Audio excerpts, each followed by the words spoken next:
লাহোর সহ 9টি শহরে ভারতের ড্রোন হামলা, পাকিস্তানি গোলাবর্ষণে এক সেনা সহ 13 ভারতীয় নিহত, সংঘাতে বাংলাদেশের অর্থনীতিতে ব্যাপক প্রভাবের শঙ্কা বিশ্লেষকদের। সাবেক রাষ্ট্রপতি হামিদের দেশ ত্যাগে ক্ষোভ রাজনৈতিক অঙ্গনে, সরকারের ব্যর্থতা বলেন সার্জিস, পদত্যাগের আলটিমেটামের জবাবে ব্যবস্থার আশ্বাস স্বরাষ্ট্র উপদেষ্টার। গণবিরোধী কাজ না করতে অন্তর্বর্তী সরকারকে আহ্বান মির্জা ফখরুলের। ফ্যাসিস্টের সহযোগী নন, আওয়ামী লীগের এমন নেতাকর্মীদের বিএনপিতে স্বাগত রিজভীর। মানবিক করিডরে জড়িত নয় চীন, বলেছেন রাষ্ট্রদূত। বাংলাদেশের নিরাপত্তা নিশ্চিতে সেফগার্ড হিসেবে কাজ করার আশ্বাস। দেখছিলেন ক্রাউন 7 সংবাদ শিরোনাম, এবারে বিস্তারিত। শুরুতেই পাক ভারত সংঘাত প্রসঙ্গ। পাকিস্তানের অভ্যন্তরে ভারতের নজিরবিহীন হামলা 24 ঘন্টা না পেরোতেই অপারেশন সিঁদুরের দ্বিতীয় পর্ব বাস্তবায়ন করেছে নয়াদিল্লি। ইসরায়েলের ড্রোন দিয়ে হামলা হয়েছে করাচি, লাহোর সহ কমপক্ষে 15টি শহরে। পাকিস্তানের কমপক্ষে 25টি ড্রোন ভূপাতিতের দাবির বিপরীতে নয়া অভিযানে আকাশ প্রতিরক্ষা ব্যবস্থা ধ্বংসের দাবি করেছে ভারত। কাশ্মীর সীমান্তেও পাল্টাপাল্টি গোলাগুলিতে নিহত হয়েছে ভারতের এক সেনা সহ অন্তত 13 জন। আর নয়াদিল্লিতে সর্বদলীয় বৈঠকে ভারতের স্বরাষ্ট্রমন্ত্রী জানিয়েছেন, অপারেশন সিঁদুরের প্রথম পর্বে খতম করা হয়েছে 100-রও বেশি সন্ত্রাসীকে। বিস্তারিত মেহরাব হুসাইন খানের ডেস্ক রিপোর্টে।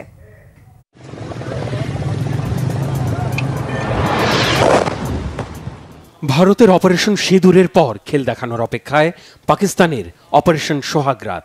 ভারতকে করা জবাব দিতে সেনাবাহিনীকে পাকিস্তান সরকার ব্ল্যাঙ্ক চেক দেওয়ার 24 ঘন্টায় ভারত জবাব না পেলেও চলছে সম্ভাব্য হামলা মোকাবেলার প্রস্তুতি।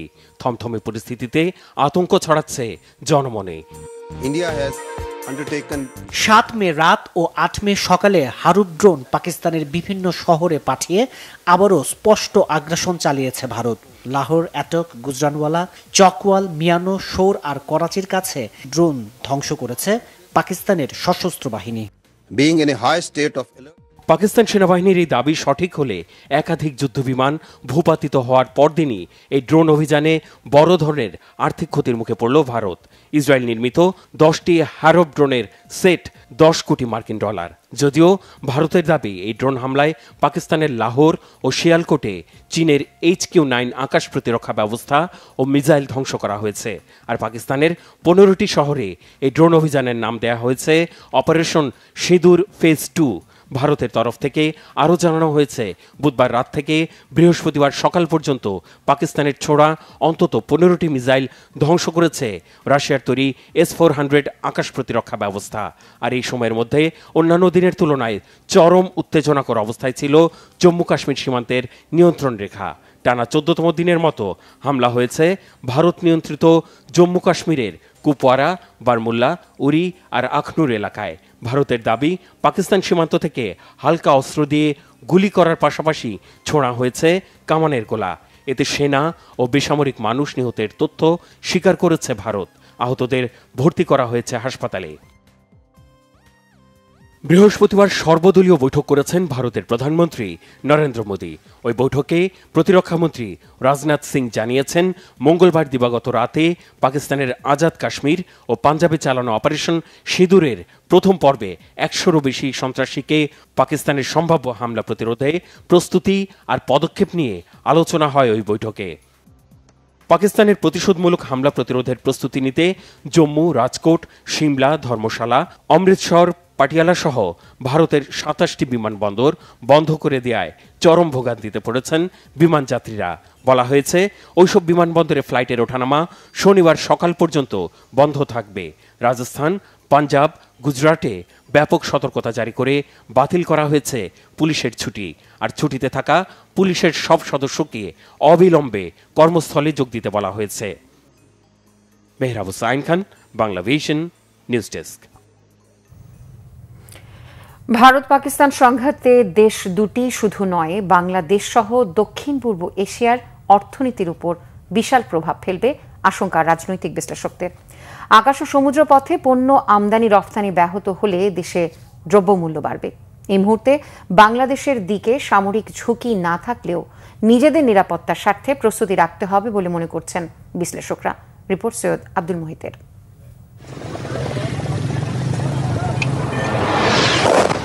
কাশ্মীরের পেহেলগামে সন্ত্রাসী হামলার পর থেকেই পাল্টাপাল্টি পদক্ষেপ নিতে শুরু করেছে ভারত পাকিস্তান।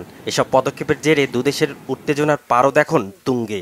সিন্ধু পানি চুক্তি স্থগিত, বাণিজ্য জাহাজ চলাচল বন্ধ, এসবই থেমে থাকেনি। শেষ পর্যন্ত সরাসরি হামলা পাল্টা হামলায় জড়িয়েছে দুই দেশ। এমন অবস্থায় দক্ষিণ এশিয়া সহ সারা বিশ্বেই এর ক্ষতিকর প্রভাব পড়বে এমন আশঙ্কা করছেন আন্তর্জাতিক ও নিরাপত্তা বিশ্লেষকরা। আন্তর্জাতিক বিশ্লেষক অধ্যাপক ডক্টর ইমতিয়াজ আহমেদ আশা করেন, বড় আকারে যুদ্ধে জড়াবে না পাক ভারত। পুরোপুরি যুদ্ধ শুরু হলে আকাশ ও সমুদ্র পথে বাণিজ্য ব্যাহত হবে। নিরাপত্তা বিশ্লেষক আবু রুস্তের মতে, ভারত পাকিস্তান যতটা ক্ষতিগ্রস্ত হবে তার চেয়েও বাংলাদেশ সহ প্রতিবেশী রাষ্ট্রগুলোর উপর প্রভাব পড়বে। বাংলাদেশে কিছু না কিছু পড়বে, আপনার অর্থনৈতিকভাবে পড়বে, এই যে আপনার যাতায়াত কিছুটা ব্যাহত হবে, পণ্য রপ্তানিতে কিছু দীর্ঘসূত্রতা হবে। এটা শুধু আমাদের দেশের জন্য না, দক্ষিণ এশিয়া, পূর্ব এশিয়ার যে দেশগুলো আছে, থাইল্যান্ড, মালয়েশিয়া, সিঙ্গাপুর, ইন্দোনেশিয়া বা এই জায়গা দিয়ে যে এই আমাদের মালাক্কা থেকে বঙ্গোপসাগর হয়ে ভারত মহাসাগরে যে চলাফেরা করে, এগুলোতে একটু ইম্প্যাক্ট হবে। বাংলাদেশের অর্থনীতি মূলত এক্সপোর্ট আর ইম্পোর্টের উপরে নির্ভরশীল, তাই না? আমরা অনেক কিছু ইম্পোর্ট করি, সেটাকে প্রসেস করে আমরা এক্সপোর্ট করি। এখন সেই জায়গায় যদি সেটা যদি বিঘ্নিত হয় কোনো একটা ব্যাপারে, বড় যুদ্ধ হলে তো বিঘ্নিত হবেই। এই ছোটোর মধ্যেই বেশ কিছু এয়ারলাইনের অবস্থা এদিক সেদিক হয়েছে, তো এটার ইম্প্যাক্ট তো পড়বেই, কস্ট বেড়ে যাবে। তাদের মতে, পাক ভারত যুদ্ধে উস্কানির বক্তব্য না দেয়া, একই সাথে ভারতের দিককার যে কোনো উস্কানির জবাবে সেনাবাহিনীর প্রস্তুতি থাকাটা জরুরি বলেও মনে করেন তারা। আমাদেরকে সতর্ক থাকতে হবে যে আমরা যেন কোনো ফাঁদে পা না দিই, আর হচ্ছে আমরা যেন কোনো উগ্র চিন্তা ভাবনা না করি আমাদের দেশ থেকে। যেমন ধরেন কিছু কিছু ক্ষেত্রে থেকে বলা হয় যে আমরা ওদের উত্তর পূর্ব ভারত দখল করব, আমরা ওদের চিকেন নেক দখল করব। আমাদের এই ধরনের খেলো কথাবার্তাগুলো মনে হয় বলাটা ঠিক না। বাংলাদেশ আমি মনে করি না যে কোনো দেশের পক্ষে কথা বলবে, কারণ এটা আমাদের বিষয়ও না, এটা তাদের। ভারত আর পাকিস্তান যেমন দুটোই বড় প্যাশনেট ব্যাপার। এখানে একটা সাবধানতা থাকা দরকার, কারণ আমাদের সময় আমরা দেখেছি অনেক সময় আমাদের পলিসি মেকার্সের অনেকজন আছে যারা অনেক কিছু বলে ফেলেন বা ফেসবুকে স্ট্যাটাস দিয়ে দেন, তাহলে কিন্তু একটা ক্ষতি হওয়ারই সম্ভাবনা বেশি।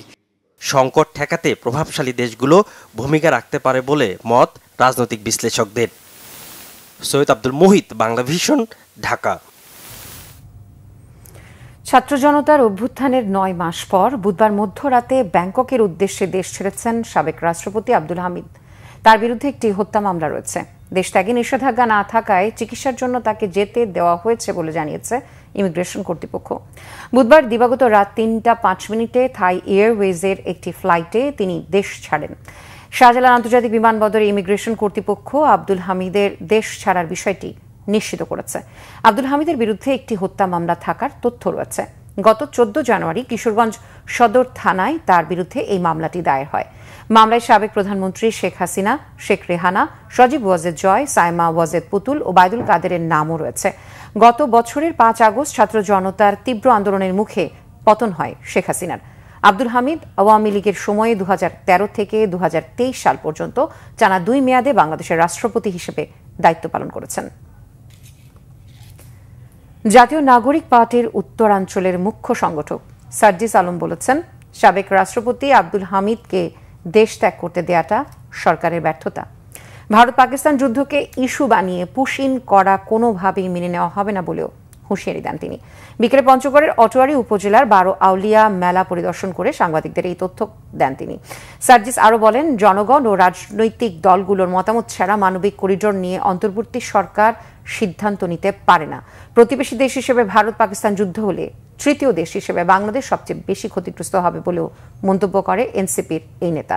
মিথ্যা মামলা দিয়ে লাখ লাখ টাকার বাণিজ্য করা হচ্ছে বলে অভিযোগ করেন তিনি। বলেন, আওয়ামী লীগের মতো বর্তমানে কিছু রাজনৈতিক নেতা এসব মামলা করছেন, কিছু পুলিশও তাদের সহযোগিতা করছে।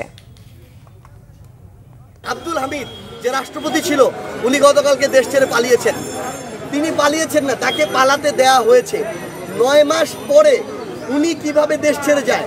আওয়ামী লীগের যে কয়েকজন সুবিধাভোগী বাংলাদেশে ছিল তার মধ্যে অন্যতম তিনি।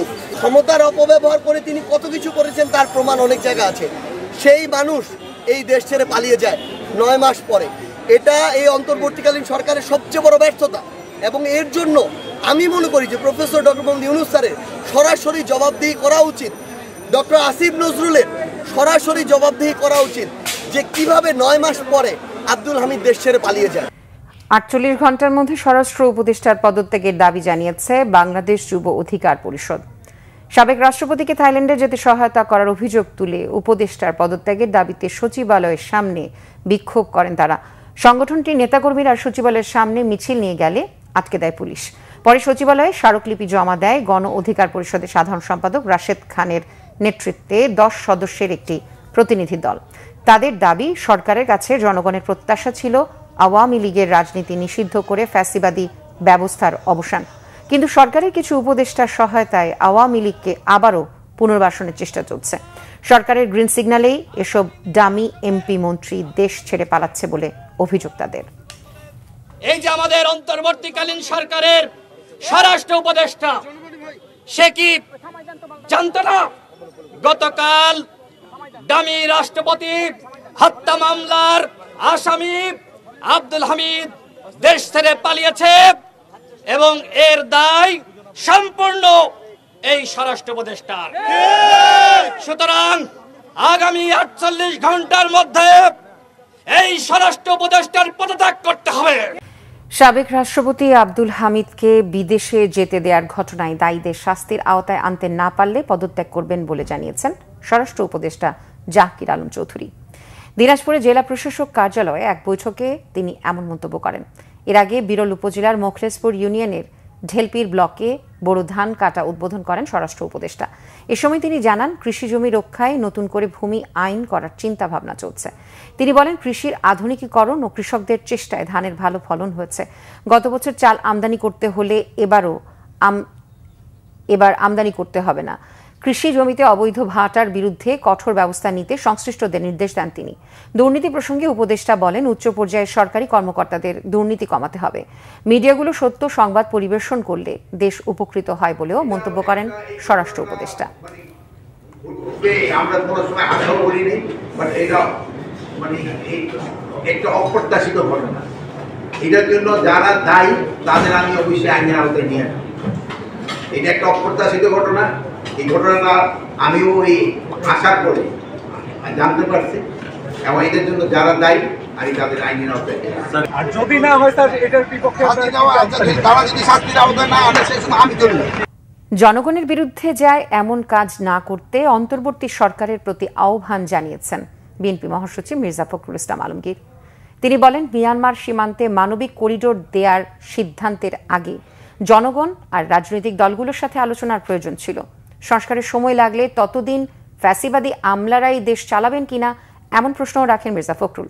আহমেদ সারওয়ারের রিপোর্ট। সাবেক অ্যাটর্নি জেনারেল এজে মোহাম্মদ আলীর প্রথম মৃত্যুবার্ষিকী উপলক্ষে সুপ্রিম কোর্ট অডিটোরিয়ামে স্মরণ সভার আয়োজন করে জাতীয়তাবাদী আইনজীবী ফোরাম।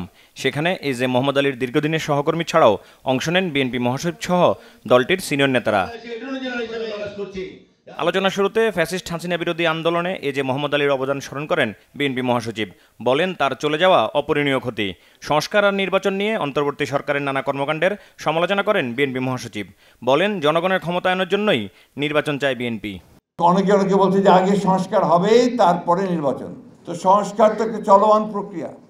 সংস্কার করতে হতে আপনার 5 বছর 10 বছরও লাগতে পারে, এটা তো চলমান।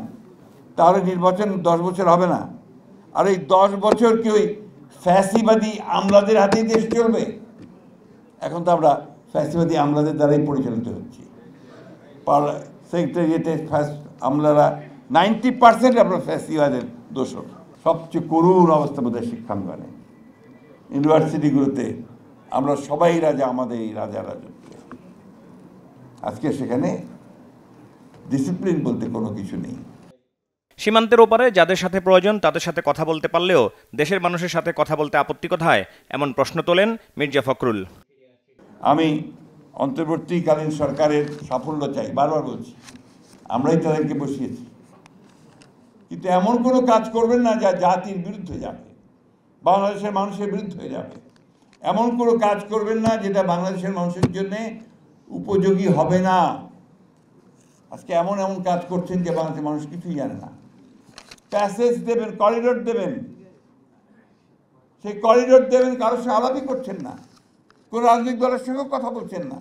এখানে কিছু কিছু পণ্ডিত, আপনার একাডেমিশিয়ানস সবাইকে বসে যদি মনে করেন যে ইম্পোজ করে দিতে পারবেন কোনো কিছু যেটা এই দেশের মানুষের পক্ষে যাবে না, সেটা কোনো দিনই করতে পারবেন না। শুধু বিচার বিভাগ থেকে সরানোই নয়, ফ্যাসিবাদের দোষরদের শাস্তির আওতায় আনার কথা বলেন বিএনপি নেতারা। আমরা বিচারকদের স্বাধীনতা নিশ্চিত করার জন্য কি ইন্ডিপেন্ডেন্স অফ জুডিশিয়ারি চাই? আমরা ইন্ডিপেন্ডেন্স অফ জুডিশিয়ারি চাই জুডিশিয়ারির ইন্ডিপেন্ডেন্সের জন্য। ইন্ডিপেন্ডেন্স অফ জুডিশিয়ারি এনশিওর করার আগে অবশ্যই ফ্যাসিবাদের দোষররা যারা বিভিন্ন জায়গায় অধস্তন এবং উপরের আদালতে বসে আছেন তাদেরকে ক্লিন করতে হবে। আমরা এই ফ্যাসিস্টের দোষরদেরকে আমরা কোনো অবস্থাতেই গ্রহণ করতে পারি না। পরে এই যে মোহাম্মদ আলীর রুহের মাগফিরাত কামনায় দোয়া ও মোনাজাত করা হয়। আহমেদ সরওয়ার, বাংলা ভিশন, ঢাকা। ফ্যাসিস্টের সহযোগী নন বা অপকর্মের প্রতিবাদ জানিয়ে আওয়ামী লীগের যেসব নেতাকর্মী যারা দল ছেড়েছেন তারা বিএনপিতে যোগ দিতে পারবেন বলে জানিয়েছেন দলের সিনিয়র যুগ্ম মহাসচিব রুহুল কবির রিজভী। নয়াপল্টনে বিএনপির কেন্দ্রীয় কার্যালয়ের সংবাদ সম্মেলনে তিনি কথা জানান। রিজভী বলেন, যারা আওয়ামী লীগ করতেন কিন্তু আওয়ামী লীগের দুঃশাসন লুটপাট পছন্দ না করে আওয়ামী লীগ ছেড়েছেন তারা চাইলে বিএনপিতে আসতে পারবেন। যারা প্রাথমিক সদস্য হবেন তাদের ফর্ম পূরণ করতে হবে। আগামী 15 মে থেকে 15 জুলাই পর্যন্ত বিএনপির নতুন সদস্য সংগ্রহ কার্যক্রম চলবে। বেগম খালেদা জিয়ার রাজনীতিতে সক্রিয় হবেন কিনা সেই বিষয়ে চিকিৎসকের পরামর্শ অনুযায়ী সিদ্ধান্ত নেওয়া হবে বলে জানান রুহুল কবির রিজভী। চীনা রাষ্ট্রদূত ইয়াও ওয়েন বলেছেন, পাক ভারত সংঘর্ষে চীন উদ্বিগ্ন। পরিস্থিতি আরও নাজুক হোক চীন তা চায় না, স্থিতিশীলতা ও শান্তি চায়। চীন সবসময় বাংলাদেশের সার্বভৌমত্বকে সম্মান করে জানিয়ে তিনি বলেন, করিডোরের বিষয়ে তার দেশ জড়িত নয়। রাজধানীতে এক সেমিনারে চীনের রাষ্ট্রদূত বলেন, দক্ষিণ এশিয়ায় আন্তর্জাতিক সংস্থায় রোহিঙ্গা ইস্যুতে চীন বাংলাদেশের সহায়তা অব্যাহত রাখবে। আঞ্চলিক ক্ষেত্রে বাংলাদেশের নিরাপত্তা নিশ্চিতে চীন সেফগার্ড হিসেবে কাজ করবে। চীন মাল্টিপোলার বিশ্ব চায়, যেখানে সবকিছু হবে সমতার ভিত্তিতে। যে কোনো দেশ তার উন্নয়নের পথ নিজেই ঠিক করবে, কোনো বাইরের হস্তক্ষেপ থাকবে না। সার্বভৌমত্ব আত্মমর্যাদা ঠিক থাকবে। রাজনৈতিক পরিবর্তনের পরও বাংলাদেশের সাথে চীনের সম্পর্ক অটুট আছে। ভবিষ্যতেও দুদেশের সম্পর্কে এই সমতার নীতি বজায় থাকবে। তিনি বলেন, অন্তর্বর্তী সরকার গঠনের পর বাংলাদেশ 100% শুল্কমুক্ত সুবিধা পাচ্ছে। এটা 2028 সাল পর্যন্ত বলবৎ থাকবে। জানান, এ মাসের শেষ দিকে চীনের বাণিজ্যমন্ত্রী শতাধিক বিনিয়োগকারী ও ব্যবসায়ীকে নিয়ে বাংলাদেশে আসবেন। শিগগিরই কুনমিং থেকে চট্টগ্রামে বিমানে ফ্লাইট চলাচল শুরু হবে বলেও জানান চীনা রাষ্ট্রদূত। বিতরণকৃত ঋণের যেন সদ্ব্যবহার হয় তা নিশ্চিত করতে গ্রাহকদের ঋণ দেবার ক্ষেত্রে সতর্ক হতে হবে ব্যাংকগুলোর প্রতি আহ্বান জানিয়েছেন Bangladesh bank governor doctor Ahsan H Mansur.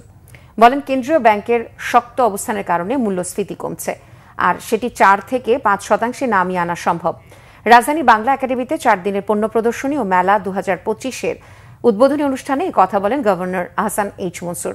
তিনি আরও বলেন, নারীদের অর্থনীতি মূলধারায় আসার সুযোগ দিতে হবে। বিতরণ করা ব্যাংক ঋণে যেন আর 9-6 না হয়, এজন্য ব্যাংকগুলোকে সতর্ক হবার কথাও বলেন তিনি। স্কুল পর্যায়ে ব্যাংকিং শিক্ষা নিয়ে যাবার পরিকল্পনার কথা জানান কেন্দ্রীয় ব্যাংক গভর্নর।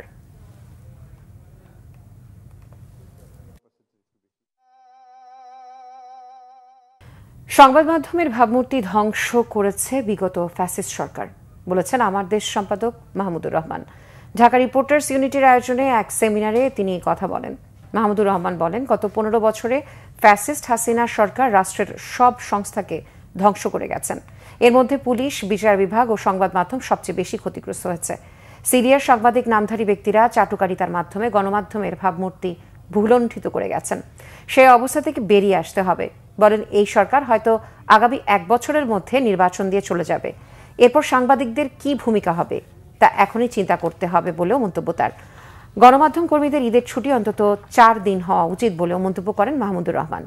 সাংবাদিক কল্যাণ ট্রাস্টের ব্যবস্থাপনা পরিচালক এম আবদুল্লাহ বলেন, কোনো এক শ্রেণীর এলিট সম্পাদকরা 5 আগস্টের আগে ও পরের অবস্থা একই বলে বর্তমানের এই পরিবর্তনকে অস্বীকারের চেষ্টা করছেন। সাংবাদিকদের যে ইমেজ যেটা ছিল 2006 সাল পর্যন্ত, সেই ইমেজ একেবারে ধ্বংসপ্রাপ্ত করে গেছে শেখ হাসিনা। এখন ইমেজ ধ্বংস করেছে, বিশ্বাসযোগ্যতা ধ্বংস করেছে, সম্মানহানি করেছে। কারণ আমরা দেখেছি সব আমার মতো বয়োবৃদ্ধ সম্পাদকরা কিভাবে তৈলমর্দন করেছেন, এটা আমাদের দেখা, আপনাদের দেখা।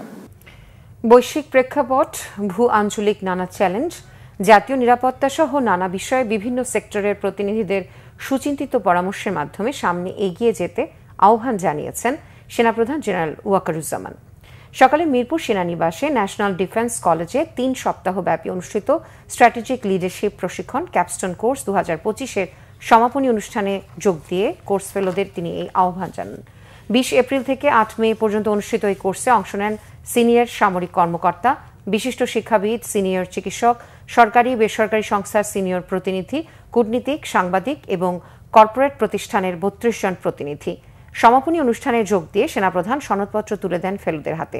বক্তব্যে সেনাপ্রধান বলেন, আগামী দিনে জাতীয় ও আন্তর্জাতিক পর্যায়ে নানা গুরুত্বপূর্ণ কৌশল নির্ধারণে লিডারশিপ প্রোগ্রামে অংশ নেওয়া ব্যক্তিদের পরামর্শ বিশেষ ভূমিকা রাখবে।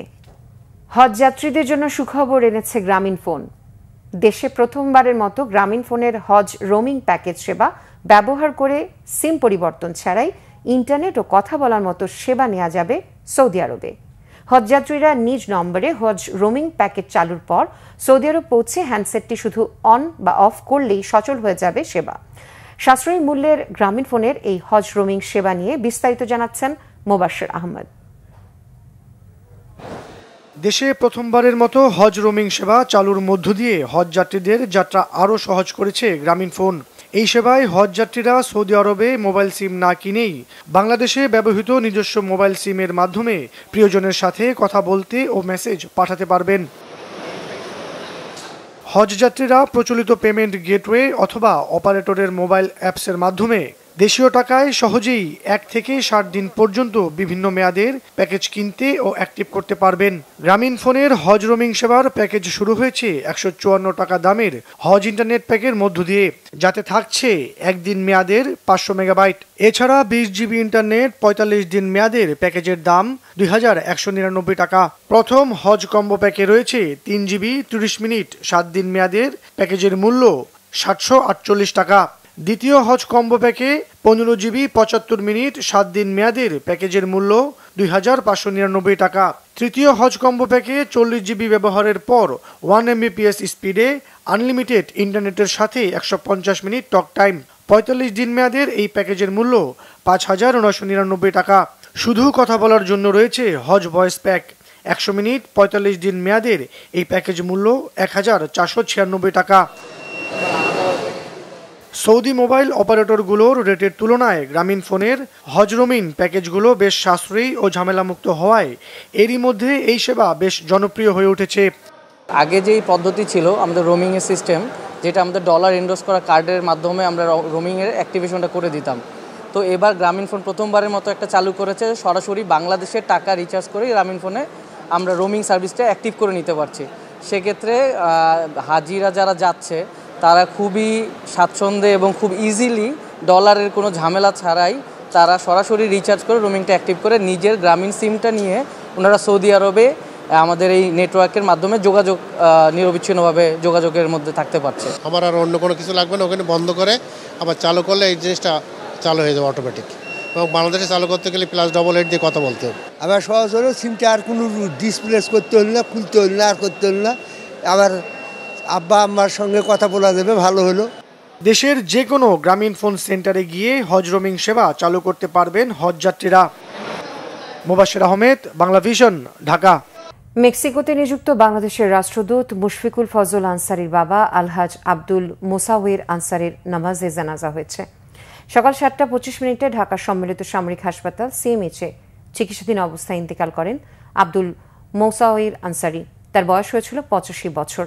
ঢাকায় জানাজা শেষে বেলা 2:45 তার মরদেহ হেলিকপ্টার যোগে সিলেটে নেওয়া হয়। পরে শাহী ঈদগাহ ময়দানে নামাজে জানাজা শেষে মানিক পীর রহমতুল্লাহ আলাইহির মাজার কবরস্থানে তাকে দাফন করা হয়। দলের নেতাকর্মী ছাড়াও এতে অংশ নেন স্থানীয় অনেকে। কর্মজীবনে আব্দুল মোসাউইর আনসারী দেশি বিদেশি সংস্থাসহ সৌদি হজ মন্ত্রণালয়ের অধীনে সরকারি হজ কার্যক্রমে যুক্ত ছিলেন। আমি দীর্ঘদিন এক্সাইলে ছিলাম, আমার বাবাও আমার সঙ্গে এক্সাইলে ছিলেন লন্ডনে। তার আশা ছিল যে বাংলাদেশ একদিন স্বৈরাচারের কবল থেকে মুক্ত হবে। 9 বছর পরে আমার মা বাবার দেখা পরে 2 মাসের মতো দেখা হয়েছে। আপনারা সকলে তার জন্য দোয়া করবেন এবং আপনারা তার সন্তান হিসেবে আপনার তিনি যদি কোনো ভুলভ্রান্তি করে থাকেন আপনারা নিজ করে ক্ষমা করে দিবেন। এই ছিল এখনকার মতো। পরের সংবাদ রাত 10:30। এর আগে 9টায় রয়েছে নিউজ 20 দেখার আমন্ত্রণ রইল। এছাড়া বাংলাদেশের সংবাদ ও সংবাদ সংশ্লিষ্ট অনুষ্ঠান দেখতে ভিজিট করুন www.bvnews24.com ও facebook.com/bangladeshernews এবং সাবস্ক্রাইব করুন youtube.com/bangladeshernews। এতক্ষণ সাথে থাকার জন্য ধন্যবাদ সবাইকে।